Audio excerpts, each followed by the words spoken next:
بسم اللہ الرحمن الرحیم۔ السلام علیکم ناظرین، آج آپ اس کہانی کی پہلی قسط ملاحظہ کریں گے۔ یہ تیسرے پیریڈ کا واقعہ ہے۔ ایم اے کی ساری کلاس حاضر تھی۔ لڑکیاں ہم سے اگلی قطار میں بیٹھی تھیں۔ ان چولستانی ہرنیوں میں وہ سب سے آخری تھی۔ اکتوبر کا دن تھا۔ جس طرح بھٹی سے نکل کر مکئی کے دانے سفید پھولے ہوئے بڑے اور ٹھنڈے نظر آتے ہیں، ایسے ہی اکتوبر کا یہ دن تھا، بڑا پھولا ہوا اور سفید۔ اس سے پہلے کے تمام دن بھٹی دیدہ گرم تھے، لیکن یہ دن سفید سفید دھوپ میں کچھ پھولا پھولا بڑا بڑا نظر آتا تھا۔ کچھ دنوں میں یہ صلاحیت ہوتی ہے کہ وہ گھڑیوں کے تابع نہیں رہتے، اپنی گنجائش اور سیمائی کے مطابق گزرتے ہیں۔ پروفیسر سہیل نے نئی کار جیسی اس لڑکی کی طرف نظریں اٹھا کر سوال کیا، اپنا تعارف کرائیے۔ داخلے کے دن سے لے کر اب تک ہم نے اس کے نام کے متعلق کئی کیانیاں لگا چکے تھے۔ چولستانی ہرنی اٹھی۔ اس نے کرسی پر ایسے بازو رکھا جیسے موٹر سائیکل کے سہارے کھڑی ہو۔ سر، میرا نام سیمی شاہ ہے۔ میں نے کنگز کالج سے بی اے کیا اور میرے سبجیکٹ سائیکالوجی اور ہسٹری تھے۔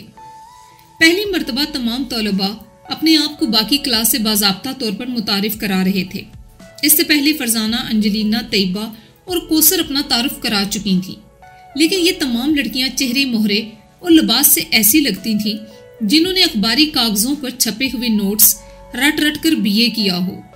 کوثر کے علاوہ ان لڑکیوں کی جنرل نالج اور علمی استعداد کورس کی کتابوں تک ہی محدود تھی۔ کوثر حبیب اور سیمی شاہ ہماری کلاس کی آنکھیں تھیں، جگمگاتی، روشن، دعوت سے بھری ہوئی، لیکن کوثر حبیب متاثر کرنے سے پہلے بیک گیئر لگاتی تھی، پسپا کرنے سے پہلے خود ہار جانے کی عادی تھی۔ اس کے جسم کی اور ذہن کی بناوٹ ہی ایسی تھی جیسے بہت خوبصورت بلب روشن ہو، لیکن بار بار بجلی کا فیوز اڑ جانے کی وجہ سے روشنی میں تواتر نہ رہے۔ اور سیمی شاہ وہ گلبرگ کے معاشرے کی پیداوار تھی۔ اس وقت اس نے موری بند جینز کے اوپر وائل کا سفید کرتا پہن رکھا تھا، گلے میں مالا نما لاکٹ ناف کو چھو رہا تھا۔ کندھے پر لٹکنے والے کینوس کے تھیلے میں غالباً نقدی، لپسٹک، ٹیشو پیپر اور ایک ایسی ڈائری تھی جس میں کئی فون نمبرز اور برتھ ڈے کے دن درج تھے۔ ایک دو ایسے قیمتی پین بھی شاید موجود ہوں گے جن میں سیاہی نہ ہونے کی وجہ سے وہ بال پوائنٹ مانگ کر لکھا کرتی تھی۔ اس کے سیاہ بالوں پر سرخ رنگ غالب تھا۔ اکتوبر کے سفید دن کی روشنی میں اس کے بال آگ پکڑنے ہی والے تھے۔ وہ بالکل میرے سامنے تھی اور اگر میں چاہتا تو اس کے کندھوں پر سلیقے سے جمے ہوئے بالوں کو چھو سکتا تھا، لیکن ہمیشہ کی طرح اس کے کرتے کے نیچے سے اس کے باڈز کا الاسٹک، ہک اور اوپر جانے والی تنابوں کو دیکھ کر میں خوفزدہ ہو گیا۔ بھری پستول سے کبھی میں اس طرح خائف نہیں ہوا۔ لڑکوں کی قطار میں پہلا لڑکا آفتاب تھا۔ جب سیمی شاہ اپنا تعارف کروا چکی تو آفتاب اٹھا۔ امریکی فلموں کا چڑھتا سورج آہستہ آہستہ موسیقی اور لے کے ساتھ روشن کرتا ہوا گرمی پھیلاتا ہوا۔ اس $6 ملین مین نے بھاری آواز میں کہا، میرا نام آفتاب بٹ ہے سر، میں اس کالج کا ہی اولڈ اسٹوڈنٹ ہوں، آپ مجھے خوب جانتے ہیں سر۔ پروفیسر سہیل نے اپنی آنکھوں پر سے چشمہ اتار کر کہا، لیکن تمہارے ہم جماعت شاید تمہیں نہیں جانتے۔ آفتاب نے پہلے لڑکیوں کی قطار پر نظریں ڈالی، پھر ڈسک پھینکنے والوں کی طرح تھوڑا پاؤں پر گھوما اور لڑکوں کو مخاطب کر کے بولا، پچھلے سال میں یونین کا صدر تھا، بی اے میں میرے سبجیکٹ سائیکالوجی اور سوشیولوجی تھے۔ میں اگر خود پسندی اور فلموں کا شوقین نہ ہوتا تو شاید بی اے میں ٹاپ کرتا، لیکن مجھے فرسٹ نہ آنے کا کچھ خاص افسوس بھی نہیں ہوا، کیونکہ جو لڑکی پنجاب میں فرسٹ آئی ہے وہ مجھ سے نوٹس لے کر پڑھتی رہی ہے۔ ویسے میری ریپوٹیشن والدین کے خوف سے اور اللہ کے فضل سے اچھی ہے۔ ساری کلاس ہنس دی۔ لڑکوں میں سے کسی دل جلے نے نعرہ لگایا، میاں مٹھو تعارف جاری رکھو۔ 5 لڑکوں اور 15 لڑکیوں نے جب اپنا تعارف کروا دیا تو فضائے حالات زندگی اور ناموں سے بوجھل ہو چکی تھی۔ شاید اس کے بعد کلاس ختم ہو جاتی اور جمائیاں شروع ہو جاتی، لیکن اس کے بعد ڈاکٹر سہیل نے میز پر سے چاک اٹھایا، بلیک بورڈ پر ایک بڑا سا سر، بڑی بڑی مونچھیں، چھوٹے دھڑ اور بڑے بڑے بوٹوں والا ایک کامک فگر بنایا، پھر اس کی آنکھوں پر چوکور فریم کی اینک پہنائی، فریاد کے انداز میں پھیلے ہوئے بازو کھینچے اور نیچے لکھا، اٹس می ڈاکٹر سہیل، میں آپ کو شاید سوشیولوجی پڑھاؤں گا۔ بلیک بورڈ پر تصویر بنانے والا پروفیسر ہم سے بمشکل 5-6 سال بڑا تھا، لیکن کہیں اس کے پاس ایک ایسا ہنٹر موجود تھا جو شیروں کو سدھارنے والے استعمال کرتے ہیں۔ اسے کبھی کورس پڑھانا نہ آیا، لیکن وہ ذہنوں کا جوڈو کھیلنا جانتا تھا. نظریات کی کشتی کرانا اس کا محبوب مشغلہ تھا. اپنے شاگردوں کی کھوپڑیاں کھولنا اور خالی پا کر انہیں جوں کی توں بند کر دینا اسے جی سے پسند تھا. الی ہوئی زبانیں آزاد کرا کے طوطے کی طرح باتیں کرانا اور ریڈیو کی مسلسل زبان بولنے والوں کو چپ کرانے کا فن بھی صرف اسے آتا تھا. خوب آزادی دیتا. کوئی بات کبھی اسے شاک نہ کر سکی. سوشیولوجی کے ساتھ ساتھ اسے دنیا کا ہر سبجیکٹ آتا تھا. اسی لیے اس کی موجودگی میں فضا تعلیمی تفاہ سے ہمیشہ پاک رہتی اور طالب علم ایک دوسرے کی تشخیص میں زیادہ غلطیاں نہ کرتے. پروفیسر سہیل نے اپنی گدی پر دایاں ہاتھ رکھا اور میز پر ذرا ہاتھ جما کر بولا، میں عمر اور تجربے میں آپ لوگوں سے بہت بڑا نہیں ہوں، لیکن چونکہ میری شادی نہیں ہوئی اس لیے مجھے پیار کرنے کے لیے صرف کتابیں ملی ہیں. ابھی تک میرا پیشن کتابیں ہیں. کلاس میں کبھی کبھی آپ لوگ کچھ ایسے سوال کریں گے جن کا جواب مجھے نہیں آتا ہوگا، اور میں بدقسمتی سے اتنا متکبر ہوں کہ سب کچھ برداشت کر سکتا ہوں، لیکن کسی کی علمی برتری برداشت نہیں کر سکتا. اس لیے آئی وارن یو، جب تک آپ میری کلاس میں ہیں ہمیشہ مجھے گرو سمجھیں، میرے علم کو زیادہ مانیں. کبھی کبھی یہ بالکل شیلو ہوگا، آپ خود بات کی تہ کو بہتر سمجھتے ہوں گے، لیکن مجھے اس بات کا احساس دلا کر آپ کو نقصان ہوگا. میری چھاتی چھوٹی ہو جائے گی، میں اپنی مونچھیں مڑوا دوں گا اور میری بیلٹ بھی ڈھیلی ہو جائے گی. تو کون کون چاہتا ہے کہ میں احساس کمتری میں مبتلا ہو جاؤں؟ ذرا ہاتھ تو اٹھائیے. سوائے آفتاب کے کسی نے ہاتھ نہ اٹھایا. بھلا کیوں مسٹر آفتاب، آپ کیوں چاہتے ہیں کہ میں احساس کمتری میں مبتلا ہو جاؤں؟ سر، اس لیے کہ آپ پہلے سے ہی احساس کمتری میں مبتلا ہیں. صرف ہمارے چاہنے سے کچھ نہیں ہوتا. کہوں میں سب سے اونچا کہا پروفیسر سہیل کا تھا. اب کمرے میں تسلیل بن گئی. لڑکیوں کی قطار کے آخر میں سیمی شاہ، لڑکوں کی ٹکڑی کے سرے پر آفتاب بٹ اور ان دونوں کے نقطہ ارتصال پر پروفیسر سہیل. گفتگو ان تینوں کے درمیان جاندار سرکٹ کی طرح چلنے لگی. ہنسی ختم ہونے پر پروفیسر سہیل پھر گویا ہوا، میرے پاس فی الحال موٹر سائیکل ہے. کسی لڑکے کو ضروری کام ہو تو وہ مجھ سے چابی مانگ سکتا ہے، لیکن جو وعدے کے مطابق موٹر سائیکل واپس نہیں کرے گا وہ دوبارہ اپنے اس حق کو استعمال نہیں کر سکتا. اگر کوئی لڑکی بس سٹاپ پر کھڑی ہو اور ہاتھ دیکھ کر مجھے روکے، میں اسے لفٹ دوں گا، لیکن اگر وہ مجھے موٹر سائیکل موڑنے کو کہے گی تو میں اسے اتار دوں گا. اب آپ سب مجھے بتا سکتے ہیں کہ آپ کے پاس کیا کچھ ہے جو آپ دوسروں کے ساتھ شیئر کر سکتے ہیں اور کس حد تک. پین. ایک طرف سے آواز آئی. سائیکل کبھی کبھی. ٹیشو پیپر ہمیشہ. نوٹس امتحان کے بعد. Flying case. آفتاب نے جواب دیا. Good, very good. مجھے پتا چلا ہے کہ ہماری کلاس سوشیولوجی کی کلاس ہے. اچھا، تو آپ لوگ کچھ سمجھتے ہیں فرد اور معاشرے کا آپس میں کیا رشتہ ہے؟ فرد کی آواز بڑی ضروری چیز ہے، لیکن کیا کبھی یہ بھی ممکن ہوگا کہ معاشرہ بھی اپنی تمام تر ذمہ داریوں سے آزاد ہو اور پھر بھی قائم رہے؟ اب پروفیسر کی شکل بوڑھی ہو گئی، اپنے موٹر سائیکل جتنی پرانی. ہمیں معلوم بھی نہ ہو سکا کہ لیکچر شروع ہو گیا ہے. پروفیسر سہیل بڑی چابک دستی سے فرد اور معاشرے کے باہمی ربط کو زیر بحث لا رہا تھا، لیکن کچھ ایسے باری باری گیند ہم سب کی کوٹ میں پہنچتا کہ ہم اپنی پوری ذہنی قوت کے ساتھ اسے پروفیسر کے کوٹ پہ لوٹا دیتے. دیکھتے ہی دیکھتے چہرے تمتمانے لگے، آوازیں تیکھی ہو گئیں، ہاتھ ہوا میں چلنے لگے. لڑکیاں جو نمازیں نیت کر کے بیٹھی ہوئی تھیں سوئے کے ساتھ برف توڑتی نظر آنے لگیں. بات فرد اور معاشرے سے ہو کر اب دور جا نکلی تھی، اور ہم سویڈن، تھائی لینڈ، روڈ ایشیا، میکسیکو، یوگینڈا کے مختلف معاشروں کا تقابل کرتے کرتے کبھی فرد کی محرومی کے متعلق سوچ رہے تھے اور کبھی معاشرے کی بیچارگی پر افسوس کر رہے تھے. پھر سیمی شاہ اٹھی اور بولی، سر آپ کا کیا خیال ہے، اگر معاشرہ آئیڈیل ہو تو کیا کوئی فرد کبھی خودکشی کر سکتا ہے؟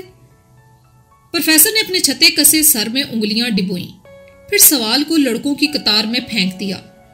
لڑکوں کی قطار سے جب کوئی خاطر خواہ جواب نہ ملا تو پروفیسر نے کہا، دراصل خودکشی ایک سٹیمپ ہے. کسی معاشرے کے اندر اگر کوئی بیرامیٹر فٹ کیا جائے تو خودکشی اس کا آخری درجہ حرارت ہوگا. افسوس مس شاہ، ابھی کوئی آدرشی سوسائٹی ایسی نہیں بن سکی، اس لیے ہم تجربہ نہیں کر سکتے. لیکن خیال کیا جاتا ہے کہ سوسائٹی کا پریشر پاگل پن کو جنم دیتا ہے اور پاگل پن ہی خودکشی کا باعث ہے. بلا آخر بات خودکشی سے کھسک کر داغی امراض اور پاگل پنے کی طرف مڑ گئی. کیونکہ خودکشی نتیجہ تھی، وجہ نہیں تھی۔ اصلی وجہ وہ دیوانہ پن تھا جس کی بنا پر انسان کئی احمقانہ اقدامات اٹھانے پر مجبور ہو جاتا ہے۔ انجلینا شروع سے آخر تک خاموشی سے بیٹھی رہی۔ پروفیسر سہیل کے ساتھ ساتھ فرزانہ، طیبہ اور کوثر بہت گرم جوشی سے بحث میں حصہ لے رہی تھیں، لیکن یہاں پر ان کی بولتی بند ہو گئی۔ پروفیسر سہیل بولا، آپ لوگوں نے فرد اور معاشرے کی کشمکش کو بہت خوبی سے سمجھا ہے اور بہت سے صحیح نتیجے عکس کیے ہیں۔ مس فرزانہ ٹھیک کہتی ہیں کہ معاشرے کا پھندا جب فرد کی گردن پر بہت تنگ ہونے لگتا ہے تو کبھی کبھی فرد موت سے پہلے ہی خود کو مار دیتا ہے۔ اب ہمارے لڑکوں کی ٹیم اس بحث میں لنگوٹے کس کر داخل ہوئی۔ پاگل پن کی دو وجوہات ہو سکتی ہیں۔ اب تک آفتاب نے منہ سے ایک لفظ بھی نہ نکالا تھا۔ یہ کشمیری بچہ سفید رنگ کی پیکنگ میں برتھ ڈے گفٹ کی طرح سجا سجایا پڑا تھا۔ آفتاب کی یہ عادت بعد میں ہمیں پتہ چلی کہ جہاں مسکراہٹ سے کام چل جاتا ہے وہاں وہ لفظ ضائع نہیں کرتا تھا، اور جہاں لفظ سے اندیہ پورا ہو جاتا وہاں وہ جملے کو استعمال نہیں کرتا تھا۔ جہاں مختصر بات کافی ہوتی وہاں وہ لمبی بحث میں نہ پڑتا۔ وہ عموماً پوائنٹس میں بات کرنے کا عادی تھا، انگلیوں پر گنتا جاتا، 1 نمبر، 2 نمبر یا 3 نمبر، اور زیادہ وقت اسے نمبر 3 سے آگے بڑھنے کی ضرورت نہ ہوتی۔ ایم اے کی کلاس میں آفتاب کی سب سے لمبی گفتگو تھی۔ آفتاب اٹھا، اس نے اپنے دونوں بازو سلیپ کی طرح اٹھائے۔ آدھی آستین والی قمیض میں اس کے دونوں بازو سنہری گھاس سے اٹے ہوئے نظر آ رہے تھے۔ کھڑکی سے آنے والی روشنی اس کے براؤن آنکھوں میں چمکتے شہد جیسی روشنی پیدا کر رہی تھی۔ شاید اسی لمحے سیمی نے اس کی طرف دیکھنے کی غلطی کی اور دیوانی ہو گئی۔ پاگل پن ہمیشہ نا آسودہ آرزوؤں سے پیدا ہوتا ہے سر، اور نا آسودہ آرزویں تبوس سے جنم لیتی ہیں جو ہر کلچر میں موجود رہتی ہے۔ جس کلچر میں پسند کی شادی نہیں ہو سکتی وہاں اس عشق حاصل میں دیوانگی پیدا ہو سکتی ہے۔ فرائڈ سے مستار لینے کا شکریہ، سیمی نے کینچی جیسی تیکھی انگریزی میں کہا۔ محترمہ، میں پاگل پن کی وجہ بیان کر رہا ہوں۔ پروفیسر سہیل تو دیوانے پن کی ایک سائیڈ دکھا رہے تھے، خودکشی اور موت، لیکن میں موت کی دوسری سائیڈ پیش کر رہا ہوں۔ پروفیسر سہیل تو دیوانے پن کی ایک سائیڈ دکھا رہے تھے، خودکشی کی اور موت کی، لیکن میں موت کی دوسری سائیڈ پیش کر رہا ہوں، جہاں پہنچ کر دیوانہ پن پاکیزہ ہو جاتا ہے، ماؤنٹ ایورسٹ فتح کر لیتا ہے اور دودھ کی نہریں بہا دیتا ہے۔ کسی لڑکے نے پیچھے سے نعرہ لگایا، بیٹھ جاؤ جناب فرحاد صاحب۔ آفتاب نے پیچھے قہر کی نظر ڈالی اور بیٹھ گیا۔ That's point. پروفیسر سہیل کی آنکھیں چمکنے لگیں۔ یعنی ہم اس نتیجے پر پہنچے ہیں کہ پاگل پن 2 قسم کا ہے، ایک مثبت اور ایک منفی۔ Very good. اب اس مہینے آپ لوگوں کی یہی اسائنمنٹ ہے، آپ مجھے پاگل پن کی کوئی نہ کوئی ایک خاص وجہ بتائیں گے۔ وجہ جبلی نہیں ہونی چاہیے، کوئی آفاقی نظریہ، لیکن بالکل نئی وجہ ہونی چاہیے۔ میں سب سے زیادہ نمبر اس کو دوں گا جس کی اسائنمنٹ سب سے زیادہ اچھی ہوگی۔ کلاس میں شور مچ گیا۔ سر، دیوانے پن کی صرف ایک وجہ ہے، ماحول، ماحول اور ماحول۔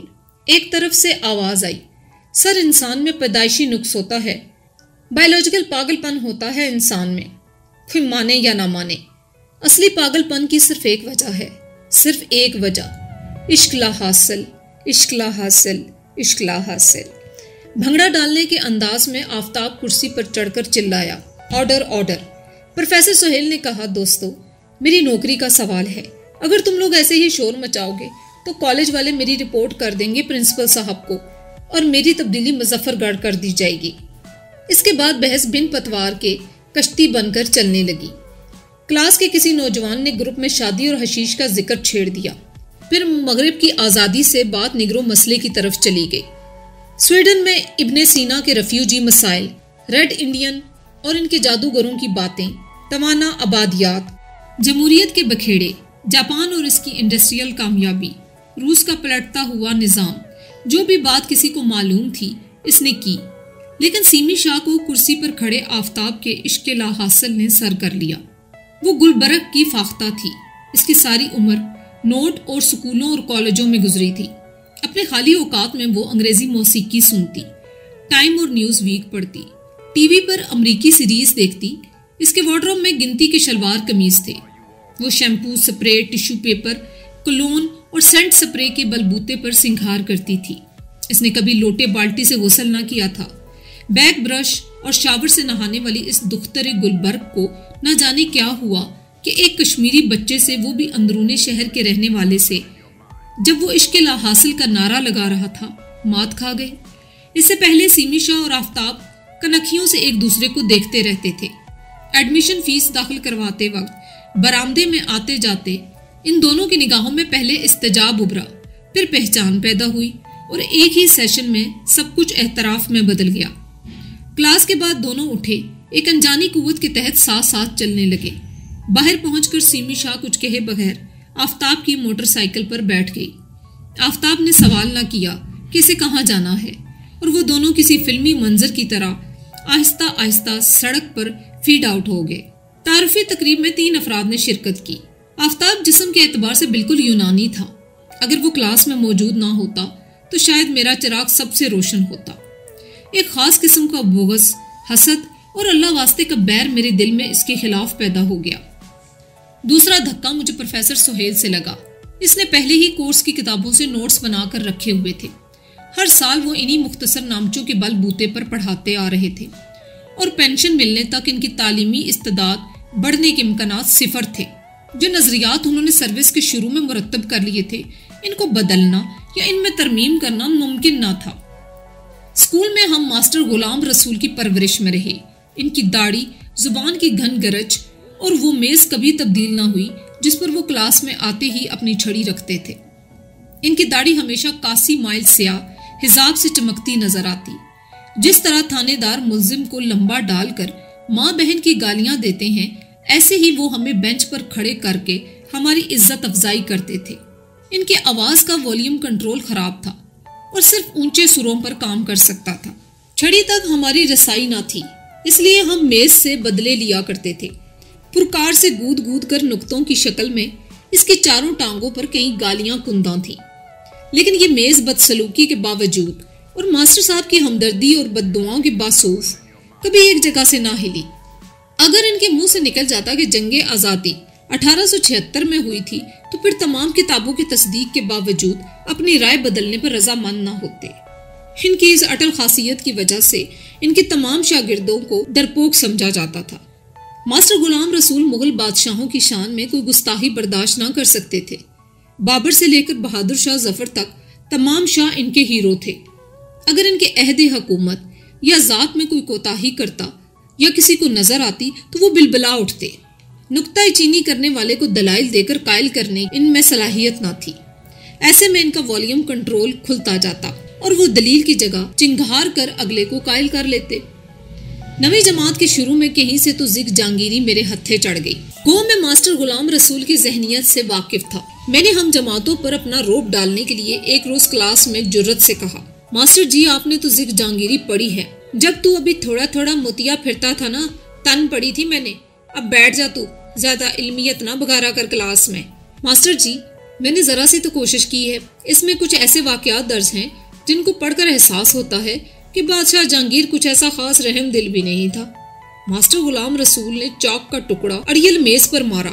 نور جہاں سے شادی کی یہ رحم دلی نہیں تھی ماسٹر جی، جہانگیر نے ایک ملزم کو بکرے کی کھال میں بند کروا دیا تھا، بھلا یہ کون سی نرم دلی تھی؟ سزا ہمیشہ بہتری کے لیے دی جاتی ہے۔ اب میں جو تم لوگوں کو مارتا ہوں تو کیا اس کا فائدہ مجھے ہوتا ہے؟ بتاؤ، ساری سزا ملزم کے فائدے کے لیے ہوتی ہے، لیکن ماسٹر جی جو بکری کی کھال میں سلوا دے، بھلا اس میں کیا فائدہ ہوا؟ اب بیٹھ جا تو بیٹھ جا۔ وہ سکندر اعظم کی طرح ہر مغل بادشاہ کے ساتھ آزم لگانے کے عادی تھے۔ اپنے مونچھوں کے سلسلے میں ہی پہلے ہی کچھ شرمسار سے رہتے تھے، اس لیے میں چپ چاپ بیٹھ گیا۔ لیکن علمیت بگارنے والے لڑکے نے میرے اندر کہیں بغاوت کر دی۔ تعلیم و تدریس کی بڑی بدنصیبی یہ ہے کہ عام استاد عموماً اوسط درجے کا شخص ہوتا ہے۔ وہ ذہنی، جسمانی اور جذباتی طور پر لکیر کے فقیر قسم کی باتیں سوچتا ہے۔ اسے ضبط و نظم سے، مڈل کلاس لوگوں سے اور پڑھاکو لوگوں سے بڑی نفرت ہوتی ہے، لیکن سارا دن وہ بڑی قد آور شخصیتوں اور ان کے کارناموں کی تعلیم دیتا ہے۔ ایسے لوگ جنہوں نے کبھی معاشرے کے ساتھ مطابقت نہ کی عام ترین ہوتے ہیں۔ وہ ایسے لوگوں کی تعلیم کو عام کرتا ہے جن کی سطح پر وہ کبھی سوچ ہی نہیں سکتا۔ اس کا اپنا کردار بچوں کو عام بنانے پر مصر رہتا ہے، اور اس کی تعلیم بچوں کو خاص ہونے پر اکساتی رہتی ہے۔ اسکول سے بھاگ جانے والے بچوں کی جگہ اسکول میں نہیں ہوتی، لیکن ایسے ہی باغی بچوں کو بینچ پر کھڑا کر کے ہمیشہ ان عظیم شخصیتوں کی روشن مثالیں دی جاتی ہیں جو خود سکولوں سے بھاگے تھے۔ ہر غلام رسول بچوں کو جن جینیسز کی کتابیں پڑھا کر عام بنانے کی کوشش کرتا رہتا ہے، یہ تعلیم کا سب سے بڑا المیہ ہے۔ خاص لوگوں کی تعلیم اور عام لوگوں کی دادا گیری، ماسٹر غلام رسول جیسی کئی قداور شخصیتیں کھڑی تھیں، اس درخت جیسی ہوتی ہیں جسے ذبائش کے لیے جاپان میں پالا جاتا ہے، جو سالوں پرانا ہوتا ہے لیکن اس کا قد ایک حد سے آگے نہیں بڑھ سکتا۔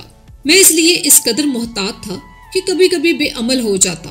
ان سے میری ملاقات بی اے کے پہلے سال میں ہوئی تھی۔ پروفیسر تنویر ہمیشہ فوراً سگریٹ پیتے، ان کے 3 پیس سوٹ بے داغ ہوتے، چہرے پر موٹے شیشوں کی اینک ہوتی۔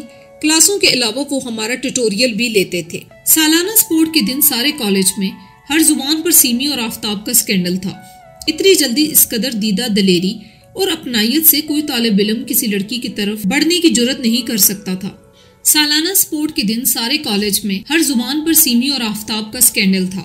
اتنی جلدی اس قدر دیدہ دلیری اور اپنائیت سے کوئی طالب علم کسی لڑکی کی طرف بڑھنے کی جرت نہیں کر سکتا، لیکن وہ دونوں غالباً اس سکینڈل کو کوئی اہمیت نہیں دیتے تھے۔ سیمی اپنی ہم جماعت لڑکیوں سے مکمل طور پر کٹی ہوئی تھی۔ طیبہ اور فرزانہ تو خیر مڈل کلاس لڑکیاں تھیں، ان کی انگلیاں تو شروع دن سے ہی منہ میں تھیں، لیکن کوثر جو خود گلبرگ کی پیداوار تھی، وہ بھی اپنے تمام تر جذبات کے باوجود ابرو اٹھانے اور کندھوں پر حصائی لڑکیوں کی طرح کراس کا نشان بنائے بغیر نہ رہ سکتی تھی۔ انجلینا البتہ سارے سکینڈل سے بچ کر چلا کرتی، ہر بات سے بچنے کے لیے پوری کوشش کرتی اور ہمیشہ خوف زدہ رہتی۔ جو ان دونوں میں فاصلے کم ہوتے گئے، اتنا ہی بلا وجہ بغیر سوچے سمجھے اور اپنی بہتری کے خلاف میں سیمی کا گرویدہ ہوتا چلا گیا۔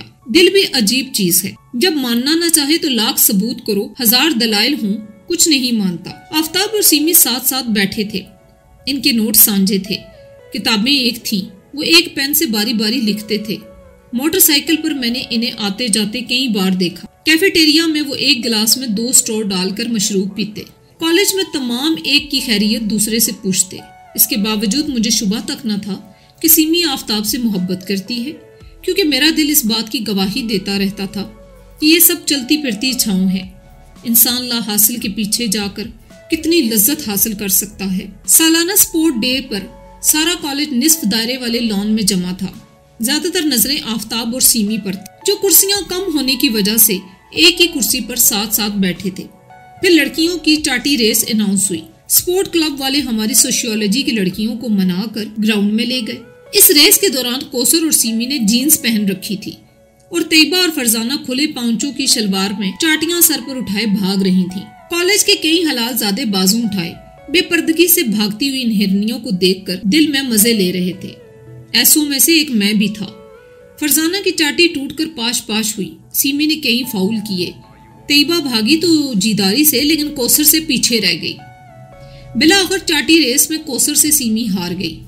اس کے بعد آفتاب اور سیمی چند لمحے ٹھہرے، پھر دونوں اویل چھوڑ کر خدا جانے کہاں چلے گئے۔ اس روز پہلی بار میرے دل میں شبہ پیدا ہوا کہ شاید سیمی اور آفتاب دور نکل گئے ہوں۔ یہ شبہ میرے دل میں کوثر نے ڈالا۔ وہ چاٹی ریس میں فرسٹ آئی تھی، اس کا چہرہ تمتمایا ہوا اور گردن پر پسینے کے قطرے تھے۔ سیمی کی غیر موجودگی میں وہ بہت سمارٹ، شائستہ اور قابل قبول لڑکی لگتی تھی۔ کرسیوں کی کمی سے اس کی واپسی پر میں نے اپنی کرسی اسے پیش کر دی اور سامنے خود ایک کھمبے کے ساتھ کھڑا ہو گیا۔ چلی گئی؟ کون؟ میں نے پوچھا۔ ہاں چلی گئی، پچھلی قطار سے امجد نے جواب دیا۔ اس وقت ساری کلاس جھرمٹ میں بیٹھی ہوئی تھی۔ او وہ بھی ساتھ گیا ہے اس کا چمچہ، کوثر بولی۔ گیا، جمال نے جواب دیا۔ اپنے کٹے ہوئے بال دونوں ہاتھوں میں اٹھا کر اس نے پسینہ آلود گردن سے اوپر کیے۔